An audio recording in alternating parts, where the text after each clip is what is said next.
To most modern superhero fans, the Avengers are an undoubted cornerstone of the Marvel Universe. Whether it be through the company's beloved cinematic endeavours, the countless animated shows featuring the team's members, or the genre-defining comic runs by writers like Kurt Busiek, Brian Michael Bendis, or Jonathan Hickman, the Avengers have very much become the highest echelon of Marvel's superhero storytelling. However, this wasn't always the case. Despite the fact that Earth's Mightiest Heroes first debuted in 1963 and were created by the iconic duo of Stan Lee and Jack Kirby, the team spent a significant period of time in the latter half of the 20th century being something of an afterthought to Marvel. The 1990s in particular were a difficult time for the Avengers, with this decade producing some of the ensemble's most polarising and controversial storylines. Perhaps the greatest example of this came in 1995, in the form of a story known as The Crossing. Told throughout the pages of The Avengers, Invincible Iron Man and other books, The Crossing was created to redefine Iron Man's place within the Marvel Universe, revealing that the longtime superhero and founding member of the Avengers was secretly a villain working for Kang the Conqueror, and causing Marvel to eventually replace the longtime hero with a time-displaced teenage version of himself, with this twist aimed to shake the Avengers status quo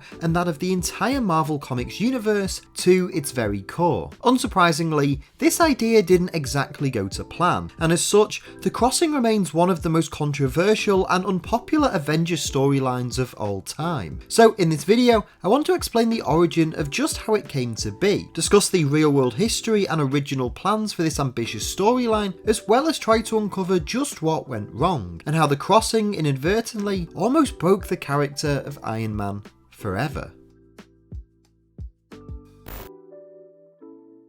Before we continue though, just a quick reminder to leave a like on this video if you enjoy it, and subscribe to Owen Likes Comics so you don't miss out on any future videos.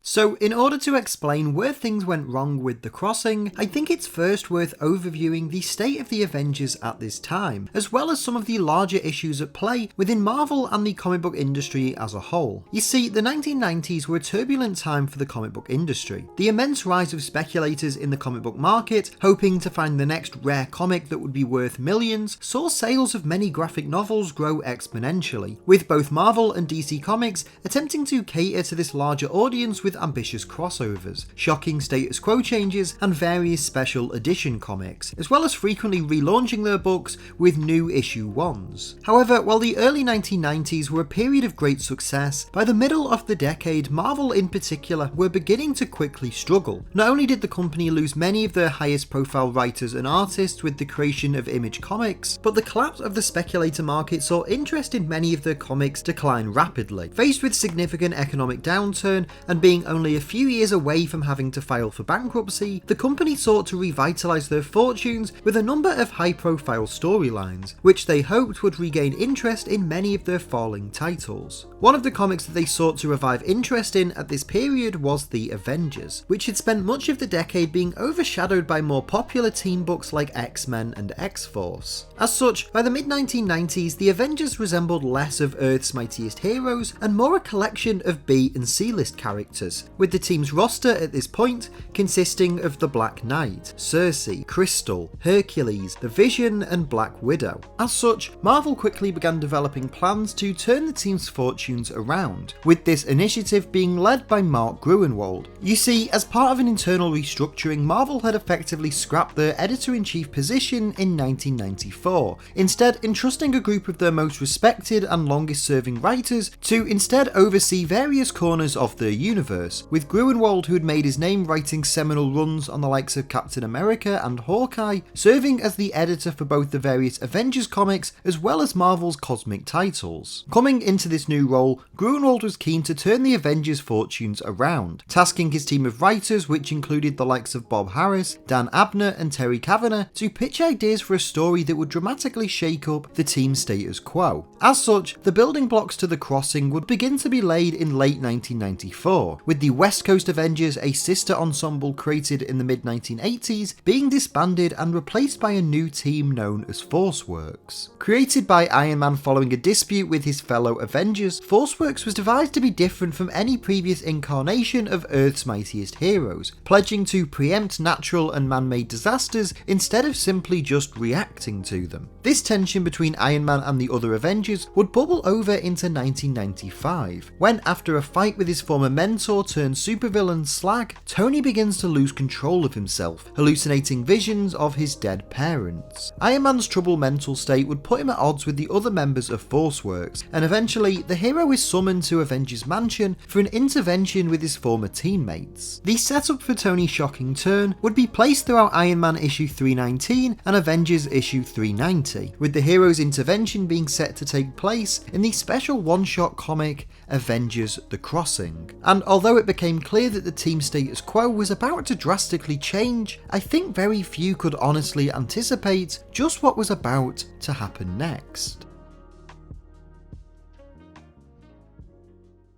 Released in September 1995, the one-shot comic Avengers The Crossing would be the issue where Iron Man's secret intentions were revealed. Co-written by Bob Harris and Terry Kavanagh with art by Mike Deodato, the story opens with Rita Damara, aka Yellow Jacket, who has found herself transported to the near future, discovering a world where the Avengers have become enemies of the state, witnessing this universe's versions of Hawkeye and Black Widow being killed. Teleporting back to present day, Yellow Jacket discovers that Avengers Mansion is under attack. As Rita cautiously enters the mansion, she's met by a mysterious blonde woman, warning her to get away as far as she can before Rita is blasted and killed by a shadowed member of the Avengers. As the mysterious figure drags Rita's body into the shadows, we see Luna Maximoff, the young daughter of Quicksilver and Crystal, watching in horror from her bedroom window. Later that night, we see the Avengers socialising and playing cards in the mansion, as Tony Stark arrives and after speaking with the Scarlet Witch, is confronted by Hawkeye. As the two longtime friends argue, Avengers Mansion is suddenly attacked by the soldiers of Kang the Conqueror, as Gilgamesh crashes through the roof, seriously injured and his body rapidly aging. As Quicksilver drags Gilgamesh to safety, the remaining Avengers unite to fight Kang's forces, eventually forcing the villain's henchmen to retreat. Later on, as the various heroes regroup, we see Marilla, Luna's nanny, searching throughout the mansion for the child's favourite teddy bear, after noticing that Luna is distressed over what she had witnessed earlier. Marilla eventually walks into the mansion's basement, where she finds Iron Man suited up waiting for her. Before being able to say a word, Tony fires a repulsor blast and kills her immediately. Iron Man then steps out of the shadows, revealing that he not only killed Yellow Jacket as well, but has betrayed his teammates and everything he once stood for. While readers were shocked at the reveal of Tony's betrayal, the Avengers wouldn't discover the truth until several issues later. Instead, Avengers issue 391 would see the heroes discover the bodies of Marilla and Yellow Jacket, eventually choosing to leave Avengers Mansion after they're ambushed by Newt, the chief weaponsmith of Kang the Conqueror. It's during this chaos that the Wasp, who had previously been revealed as bankrupt, discovered that Tony Stark was actually responsible for her financial collapse. The Avengers would eventually discover the truth in the pages of Iron Man issue 323, when after the team relocate to Janet Van Dyne's estate, each member uses a thought scanner to try and piece together what happened on the night of the first attack. Although Tony willingly lets the device be used on him, knowing that it will only display his more recent memories from after the incident, when the scanner is used on Luna Maximoff, it reveals that she saw Iron Man kill Yellow Jacket. With his heinous actions now out in the open, Iron Man fights with all of his former teammates, severely wounding Wasp in the process, before the mysterious woman that confronted Rita earlier suddenly appears and sends Tony through a portal. With Iron Man gone, the Avengers regroup and tend to Wasp, before the team is suddenly confronted by the mysterious Mask, who enlists their help for a mission to try and stop a much larger threat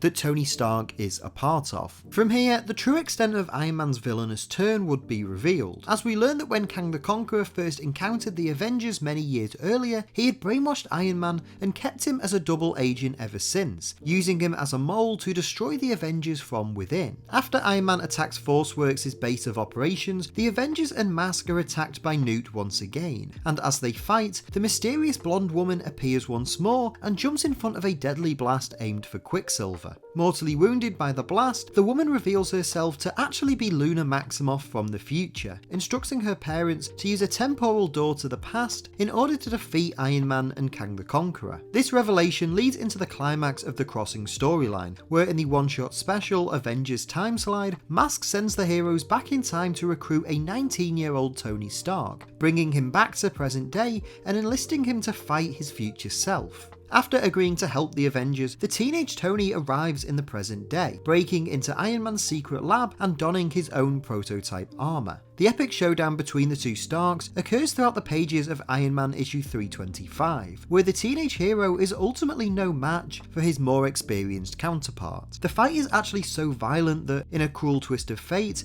the adult Tony actually damages his teenage self's heart, forcing him to be kept alive using an armoured chess piece. With all hope seemingly being lost in this moment, Kang then arrives in the present day, and with Iron Man by his side, begins the next phase of his planned conquest. Led by Captain America, the Avengers arrive on the scene and attempt to stop the villain's master plan, while Vision tends to the wounded teenage Stark. The adult Tony, though, now seeing his friends and longtime allies be decimated at the hands of Kang, suddenly escapes from his mind control and sacrifices himself to destroy Kang's machine and send the villain and his forces back into the future. As Kang's armada vanishes, the Avengers rush over to Tony's dying body, with Captain America holding him in his arms as he succumbs to his injuries. Despite betraying his teammates and being responsible for the deaths of many beloved figures, the Avengers recognise that Iron Man wasn't entirely at fault, and was instead being manipulated for years and being used as a pawn by Kang. With this, the Marvel Universe mourns the loss of one of its greatest superheroes, and as Tony Stark is laid to rest, we see the time-displaced teenage Tony now recovering in hospital, before building his own suit of armour, pledging to follow in his future footsteps by becoming the brand new Iron Man.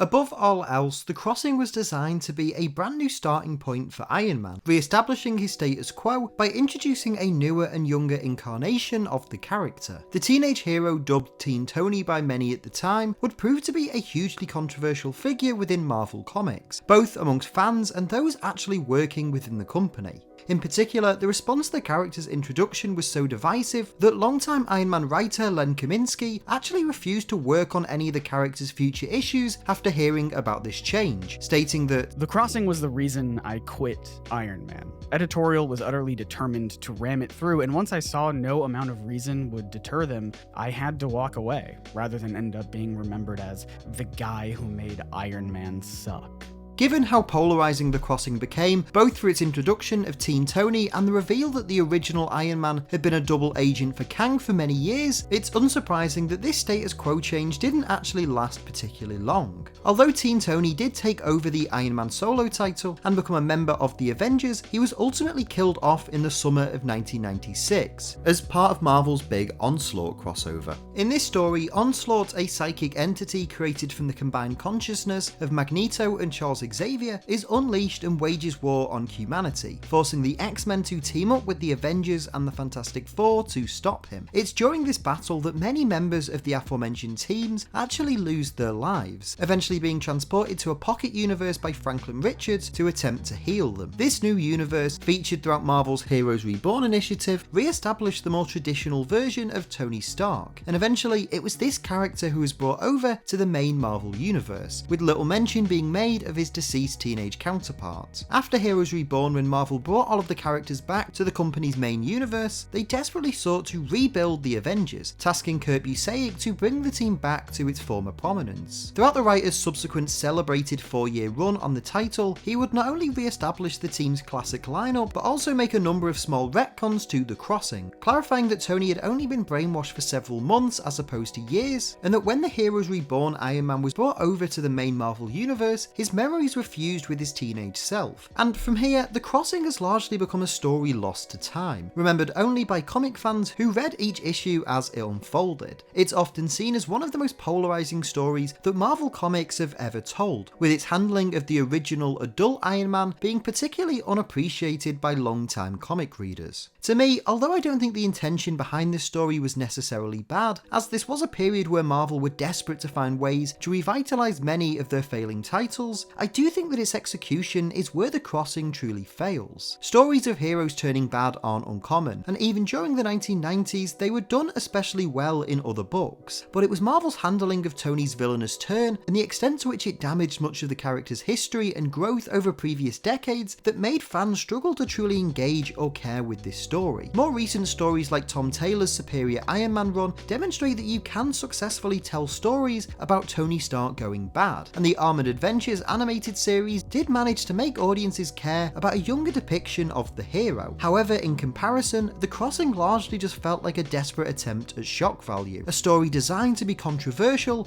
in order to try and drive up interest in titles like Iron Man, The Avengers and Force Works. This plan ultimately backfired, and few readers chose to accept this new status quo, or even Teen Tony as a character, and therefore Marvel quickly reverted back to the norm, killing the young Iron Man off and making next to no mention of the character in the decades since. I think it's a shame because not only were so many talented writers and artists involved in bringing this story to life, but I do genuinely believe that there was potential in a story like The Crossing. The idea of completely breaking the Avengers status quo apart and forcing the team to come back stronger after being betrayed by one of their founders is compelling, in theory at least. However, in execution, The Crossing failed to live up to its hype and instead has garnered a legacy as one of the most controversial and divisive Iron Man stories of all time.